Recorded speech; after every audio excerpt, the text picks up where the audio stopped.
fashion in the movie is really wonderful. Well, I'm gonna merchandise it up, style it up with some shoes. There's thrift store, old vintage, important archive pieces to literally right off the runway. How are we gonna add more clothes?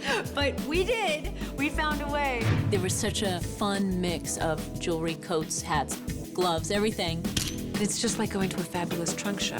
The purses and the shoes and the jewelry and wearing the costumes. I sometimes think about that scene I'm going to do, and I'm so excited because I get to revisit those fabulous jeans, just like old times.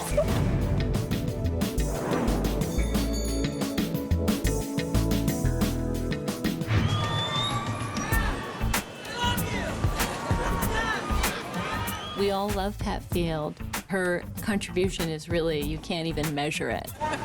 Patricia Field has been an icon in New York for many years, I think since the 60s. And everyone knows her in the business. Pat Field is an artist. She has a unique vision. She's impulsive and collaborative and almost like a jazz musician. I mean, I've had amazing experiences where I felt like, oh, let her lead the way, because she has a crazy idea. She has a sensibility that nobody else has, and you can argue with it, and you cannot always agree with her aesthetic, but it is unique and her own, and it suits these women. She was always about, like, what is different, what is new, what is fresh, what are they wearing in Chinatown? Patricia was here since the beginning, and having her join us was really, I think, crucial to making the movie feel as familiar as it did watching the series. Don't they look good? Pat Fields is indispensable. We could not tell the story without her, period. When Sex and the City, the movie, became a reality, it was great all getting back together again. The movie was kind of the dessert of the TV show. We just had a little time in between to digest and get ready for a really big dessert.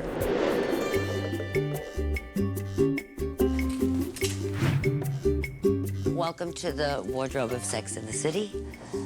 I'm gonna take you around and show you how this whole magic happens.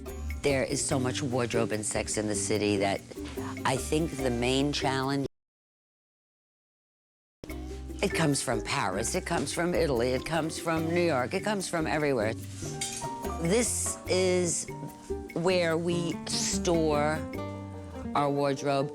Each of the 4 girls have their own section, like their closet, and then the rest of the room is taken up by our other cast. So you could see this is quite an operation. She pulls from every aspect of high fashion, low fashion, impulse, the world. It's all part of her lexicon because it's who she really is. She doesn't have to struggle to find that. We just sent a production assistant to Mexico, to the jungle, to pick up a dress because we can't duplicate it. She can take very, very high-end stuff and put it on with something that costs $2 so that she messes it up. You don't end up looking like the clothes are wearing you. You don't look like a mannequin in a window. I remember pulling this dress myself. It was some little cheapy dress, but it looked great. You can't get caught up by, is it expensive? Is it a designer? It's our eye that chooses. And really, it doesn't matter where it comes from. Pat definitely came with ideas in terms of updating us and what that would mean and how it would manifest. It's subtle. It's still our DNA of our character, but it's updated. There is connective tissue. You can go from the last season to this movie and not think, well, that's ludicrous. You know, that's not the character anymore. It definitely is, but it's the person that's older and different, whose tastes have changed, whose palate has changed, and that's what happens when you grow up. I had to come up with some kind of plan of action.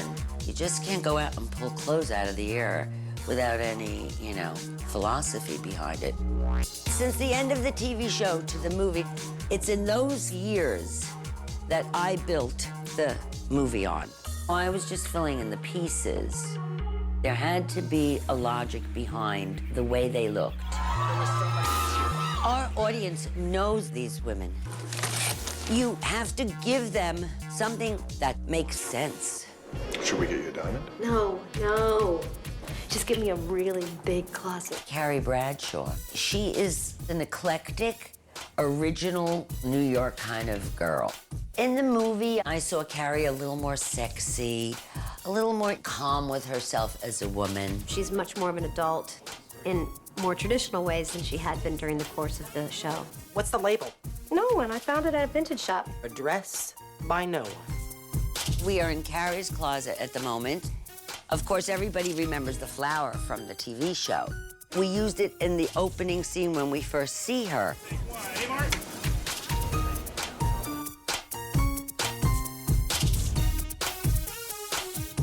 This was a vintage gown, and I shortened it into a mini dress.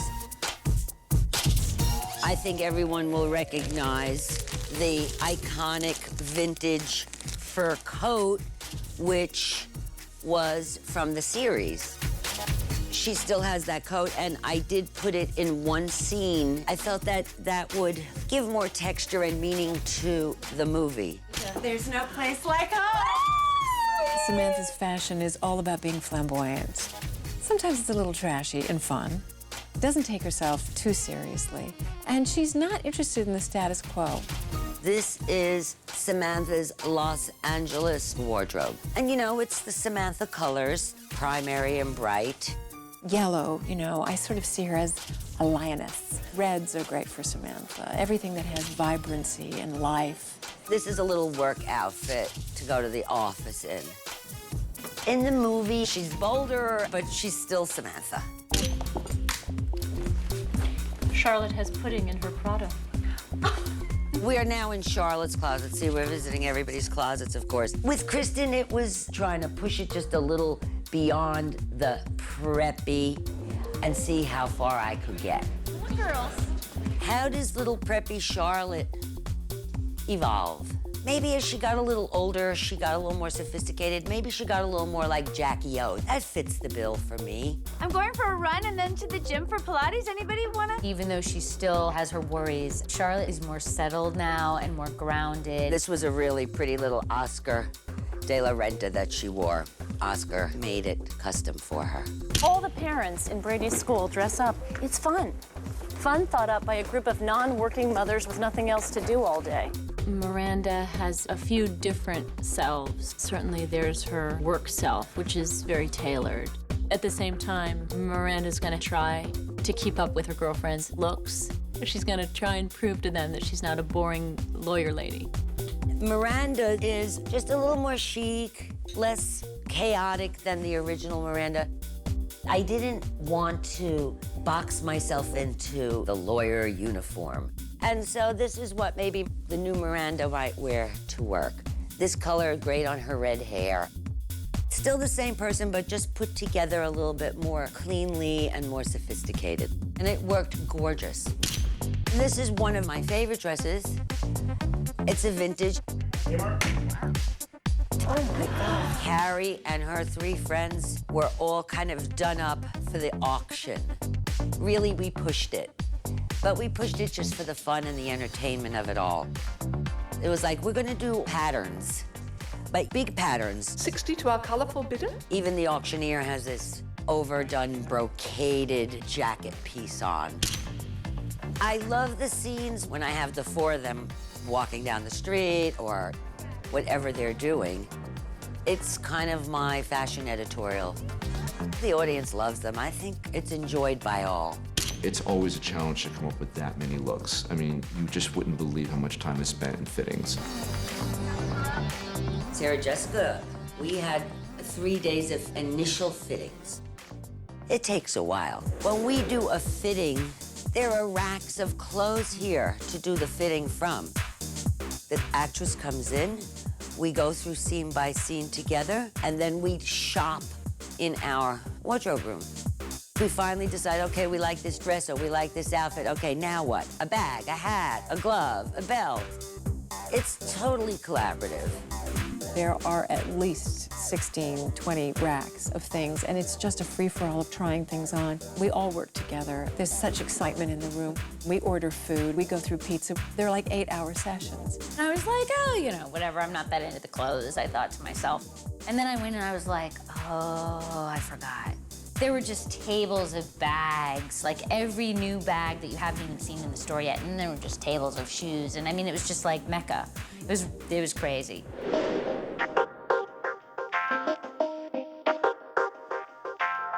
The men are all quite different as well, just the way the women are. Some have a fashion edge, some look like a regular guy. Miranda's husband, Steve, jeans and shirts.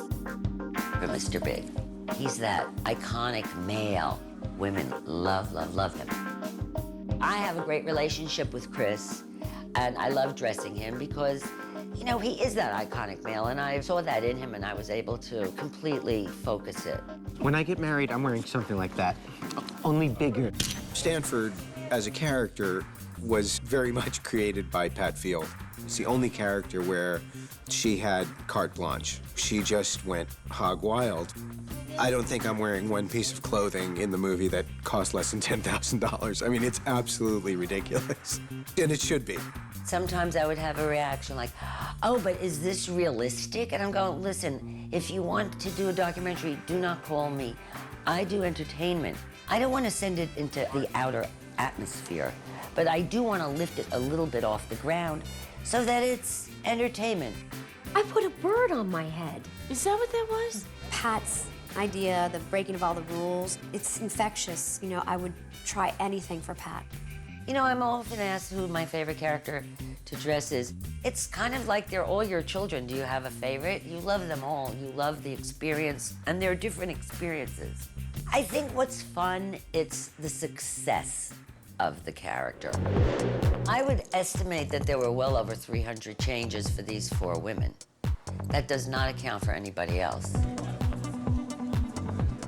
What people forget about Pat Field is that she dresses me and, you know, Sarah's amazing gowns or whatever. She also dresses every cop, every lawyer.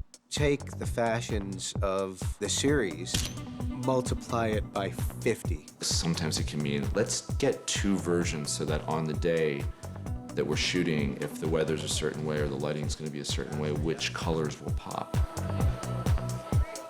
It was monumental, but if you've got the team, it's achievable. In the movie, I've used a few elements that I am personally enjoying. I was thinking, let's try some smaller bags. Let's give people something new to look at.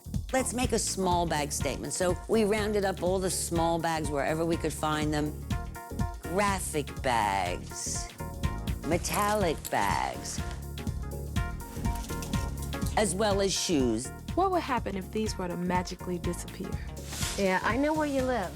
The TV series was very Manolo, and the Manolo shoe is a gorgeous shoe. It's a delicate and fine shoe. It's a light shoe. We used in the movie some heavier shoes, a little stronger shoes. I thought it would be a nice switch, particularly for Carrie. And I was very happy when we started doing the fittings that the shoes that I presented to her, which was, you know, off on another tangent, she understood and she went for. And belts. Belts were very, very important. The belt gives the shape. I think it's the new silhouette of Sex and the City, the belted waist. When we need jewelry, come shopping here, and on the other side, there are jewelry tables. It's all about those details that tell the story of how you dress. The fashion industry really stepped up. All the designers, all the fashion houses chipped in to help us tell the story honestly of what we wanted to do, what Pat's vision was. It was fun for them, too, to see their clothes in the movie on Sarah Jessica, who is a supermodel. I mean, if you put a plastic bag on her, she'll make it look good because she's just so graceful. She had such an impact on fashion in general. Women wanted to wear these high heels and bright colors. Sex and the City was almost an education on how to dress. You suddenly thought, oh, I can mix all those patterns and brights and things together and have fun with it. The audience was identifying with the details of the show. It freed women to dress in a more powerful and more personal way. It brought out the individuality of women and therefore the confidence of women. Humanized a lot of fashion and made it understandable and more accessible to the average person. My very own Louis Vuitton! That's right. Sex and the City turns a fashion brand into a household name. Suddenly, millions of women know who Jimmy Choo was. There was Christian Dior, there was Manolo Blahnik. Sex and the City gave women permission to acknowledge their obsession with shoes. Now I believe this is all really happening. Shoes are mood altering for women. It's like taking a jewel out of the little box. You feel sexier, you feel taller. Doesn't matter if you're having a fat day, a thin day, your shoe size remains the same. To me, a good shoe is a shoe that you first look at the woman and then you consider looking at the rest, like her shoes, etc. But you should still look first at the woman. It's also very much of an attitude that you have in yourself. It's an extension of their own femininity, it's an extension of their own characters. My biggest thrill is when I just notice a woman and then suddenly I look at the shoes and it's mine. There it is. My baby. Oh, she's a beauty. Let's not forget the jewelers. We have amazing partners in the jewelry world as well.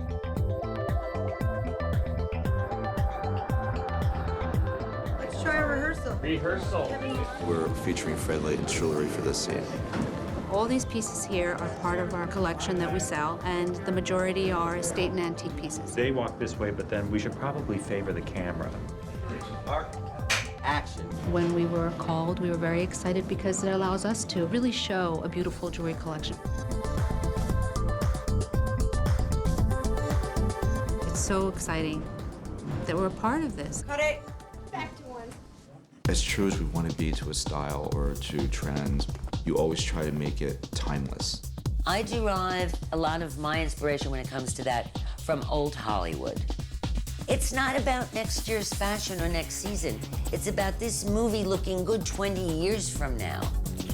I'm not a student of fashion. Whatever looks great to me, then I go for it and hope somebody else will like it too. Good job. These girls are part of everybody's living room. The audience knows more detail than I could possibly remember. They take it with them in their lives, and that's a thrill for me.